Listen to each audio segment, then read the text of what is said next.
मां चाहियां थो त तव्हां 5x स्क्वायर जी वैल्यू कढो जॾहिं x असां वटि बराबरि हुजे 3 जे। हाणे तव्हां हिन वीडियो खे पॉज़ कयो ऐं उन खां पोइ हिनखे हल करण जी कोशिशि कयो ऐं ॾिसो त छा जवाबु थो अचे।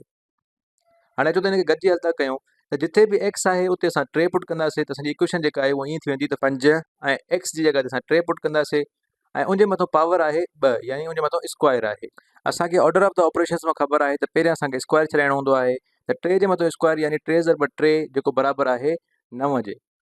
त 5 ऐं उनखां पोइ 5 ज़रब थियल आहे 9 सां, त 5 ज़रब 9 असां वटि 45 थींदो ऐं असां वटि जवाबु 45 निकिरंदो। अचो त हाणे हिकिड़ो ॿियो मिसाल था कयूं ऐं थोरो मुख़्तलिफ़ क़िस्म जो मिसाल था कयूं। असां खणूं था 1/3 ऐं उहो मल्टीप्लाई थियल आहे 6 पावर x जे। हिते असां वटि जेको वेरिएबल आहे उहो पावर में आहे ऐं असांखे जेका x जी वैल्यू मिलियल आहे उहा बराबरि आहे 2 जे। हाणे हिनखे तव्हां वीडियो खे पॉज़ कयो ऐं हिनखे हल करण जी कोशिशि कयो त ॾिसो तव्हां वटि छा थो जवाबु अचे।